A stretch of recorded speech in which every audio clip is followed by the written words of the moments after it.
आइए दोस्तों, हम लोग रेलवे प्रीवियस ईयर का क्वेश्चन सॉल्व करते हैं। देखिए, पहला क्वेश्चन दिया है 185 किलोमीटर की दूरी पर दो बसें एक मुख्य सड़क पर विपरीत बिंदुओं से एक दूसरे की ओर चलते हैं। पहली बस 35 किलोमीटर चलती है और दाएं मुड़ जाती है। फिर उसके बाद 17 किलोमीटर चलती है, फिर वह बाएं मुड़ जाती है और 42 किलोमीटर चलती है। मुख्य सड़क तक पहुंचने के लिए वापस उसी दिशा में मुड़ती है। इस बीच एक मामूली खराबी के कारण दूसरी बस मुख्य सड़क से केवल 36 किलोमीटर चलती है। इस बिंदु पर दोनों बसों के बीच की दूरी क्या है? तो देखिए, ये क्वेश्चन लंबा है लेकिन ये क्वेश्चन बहुत सरल है। तो हम लोग इसको सॉल्व करते हैं। देखिए, दूरी दी है 185 किलोमीटर ना।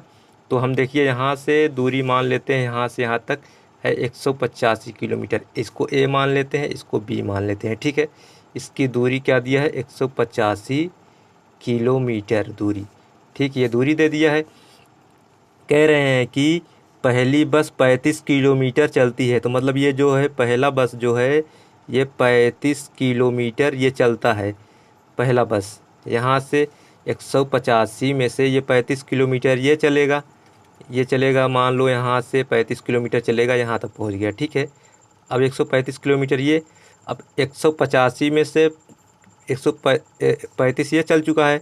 फिर कह रहे हैं कि 35 किलोमीटर चलने के बाद ये दाएं मुड़ जाता है 17 किलोमीटर। देखिए, यहाँ से यहाँ तक 35 किलोमीटर चला, ए से बी तक 17 किलोमीटर चला। उसके बाद यहाँ से ये क्या करते हैं, 17 किलोमीटर ये दाएं मुड़ जाते हैं, ठीक है। ये 17 किलोमीटर दाएं मुड़ जाते हैं। फिर उसके बाद वह बाएं मुड़ता है। देखिए, इधर इधर मुड़ा है, फिर इधर बाएं मुड़ेगा, इधर ऐसे सीधे चले जाएगा। तो बाएं कितना जाता है? 42 किलोमीटर। तो यहाँ 42 किलोमीटर यहाँ गया, ठीक है। उसके बाद यहाँ से यहाँ तक मान लीजिए यहाँ तक आता है, ठीक है, 42 किलोमीटर आता है। फिर कह रहे हैं कि मुख्य सड़क के पहुँचने के लिए वापसी इसी दिशा में मुड़ता है। मतलब इसी दिशा में ऐसे मुड़ जाता है, गाड़ी लेके इधर से वापस हो जाता है। फिर उसके बाद मामूली खराबी होने के कारण दूसरी बस मुख्य सड़क के केवल 36 किलोमीटर चलती है। जो ये गाड़ी है ये जो है 36 किलोमीटर की दूरी ही तय करती है, 36 किलोमीटर की दूरी ही तय करेगी, ठीक है। ये देखिए, अब हम देखिए ये तो दूर गया है, इससे तो कोई मतलब नहीं है। हमें ये जो सीधे सीधे इधर है इसको जोड़ के इसके जो 36 किलोमीटर है ये दूरी हमको ज्ञात करना है। यही दूरी पूछा है ना। बिंदुओं पर दोनों के बीच की दूरी क्या होगी? तो यही दोनों के बीच की दूरी होगी, ठीक है। तो हम क्या करेंगे, 185 किलोमीटर जो है 185 किलोमीटर माइनस करेंगे, इसका जोड़ेंगे 35 kilometre plus 42 kilometre plus 36 kilometre, ये जोड़ के इतना हम घटा देंगे तो ये बीच की दूरी हो जाएगी। तो देखिए 185 माइनस, देखिए 6 2 8 5 13 के 3 हासिल 1, 3 में हासिल 1 जोड़ेंगे तो 4 4 4 8 8 3 11, 113 किलोमीटर हो गया। 5 में से 3 जाएगा तो हो जाएगा 2, 5 में से 3 घटाएंगे तो हो जाएगा 2। यहाँ कितना बचा? 8, 8 में से 1 गया तो 7, 1 से 1 कट जाएगा, 72 किलोमीटर, ठीक है, 72 किलोमीटर। तो इसमें आपका सही उत्तर है ऑप्शन नंबर डी, ठीक है। आइए अगला क्वेश्चन देखते हैं। देखिए दोस्तों, अगला सवाल फिर कह रहे हैं कि हरीश के मासिक वेतन का 45,000 रुपये 1/3 भाग शिक्षा पर खर्च करता है और 2/6 भाग भोजन पर खर्च करता है। अन्य ज़रूरतों पर खर्च होता है। वेतन का शेष भाग उसके बचत में हो जाता है। बचत धनराशि कितनी है? तो देखिए, ये 45,000 धनराशि है, 45,000। तो यहाँ हम लिखेंगे 45,000 का 1/3 भाग शिक्षा पर खर्च करता है। तो देखिए, इसको काटेंगे तो 3 एकम 3, 3 पचे 15, ये 15,000 हो जाएगा। 15,000 ये शिक्षा पे खर्च करता है, ठीक है। फिर कह रहे हैं कि 2/6 भाग भोजन पे खर्च करता है। ये 45,000 का ये 2/6 करेंगे, 2/6 क्या करते हैं, भोजन पे खर्च करेंगे। 2 एकम 2, 2 तिहाई 6, 3 एकम 3, 3 पचे 15, ये 15,000 ये हो जाएगा। ये किस पे खर्च करते हैं? 15,000 भोजन पे खर्च करते हैं, ठीक है। तो कह रहे हैं कि ज़रूरतों पर खर्च, अन्य ज़रूरतों पर खर्च करते हैं। वेतन का शेष भाग बचत में हो जाता है। तो बचत धनराशि पूछ रहा है, ठीक है। बचत धनराशि में निकालना है। कुल टोटल है 45,000 रुपये। कितना है? 45,000 रुपये है। जितना ये खर्च कर रहा है इसको जोड़ लेते हैं। 15,000 ये प्लस 15,000 ये, दोनों जोड़ लेंगे। उसके बाद इसमें घटा देंगे, जो आएगा वो बचत हो जाएगा। तो ये 45,000, ये माइनस 15 जोड़ेंगे तो ये 30,000 हो जाएगा। 30,000। अब इसमें से घटाएंगे तो ये देखिए 3 जीरो तो ऐसे उतर जाएगा, ठीक। 3 जीरो ऐसे उतर गया।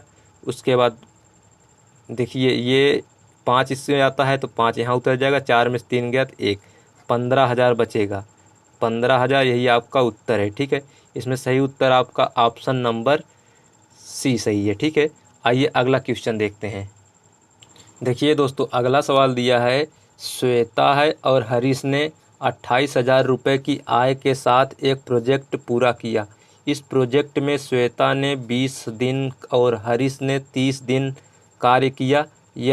यदि उसकी दैनिक मजदूरी का अनुपात दिया है 5:6 है, तो श्वेता का हिस्सा कितना होगा। तो देखिए श्वेता का हिस्सा निकालना है। तो देखिए ये दिया है, हम लिखेंगे पहले श्वेता। क्या लिखेंगे? ये श्वेता लिखते हैं। उसके बाद अनुपाते हरीश। क्या लिखेंगे? श्वेता अनुपाते हरीश, ये हो जाएगा। ये देखिए ये क्या करते हैं, ये 30 दिन काम कर, ये 20 दिन, श्वेता 20 दिन काम करती है, ये 20 दिन काम करती है। हरीश क्या है? 30 दिन काम करती है। और इनकी मजदूरी कितनी है? 5:6 के अनुपात में है, ठीक है। अब देखिए 1 जीरो से 1 जीरो गया, 2 एकम 2, 2 तिहाई 6, ये हो गया। ये 5:3 त्रिका 9, ये हो गया। अब इनकी मजदूरी कितना, देखिए ये 28,000 रुपये पाते हैं, आय है इनका। तो 9 5 14, 14 बराबर दिया है 28,000 के, ठीक। 14 बराबर 28,000 के, 1 बराबर 14 दूना 28। तो ये 14 दूना 28, ये 2,000 के बराबर हो जाएगा। तो फिर पूछा है कि श्वेता का हिस्सा कितना है? 5 का इसमें गुणा कर देंगे तो 2 3 जीरो तो ऐसे हो गया, 5 दूनी 10, 10,000 रुपये। 10,000 रुपये, ऑप्शन नंबर डी सही है, ठीक है। आइए अगला क्वेश्चन देखते हैं। देखिए दोस्तों, अगला सवाल दिया है, एक परीक्षा में उत्तीर्ण होने के लिए किसी को कुल अंकों का 50% अंक प्राप्त करना है। 2 पेपर वाली परीक्षा में से एक छात्र ने 200 में अंकों के पहले पेपर में 40% अंक प्राप्त किया। परीक्षा में उत्तीर्ण होने के लिए 150 अंकों के दूसरे पेपर की न्यूनतम कितने प्रतिशत का अंक है। मतलब दूसरे का पूछा है कितने प्रतिशत अंक है। तो देखिए ये 50% कह रहे हैं ना, तो 50% निकालने हैं। ये देखिए 200, ये 200, ये 150, ये कुल टोटल पूर्णांक हो जाएंगे, ठीक है। तो ये टोटल पूर्णांक कितने हो जाएंगे? देखिए 200 और ये 150, ये मिल के पूर्णांक कितने हो जाएंगे?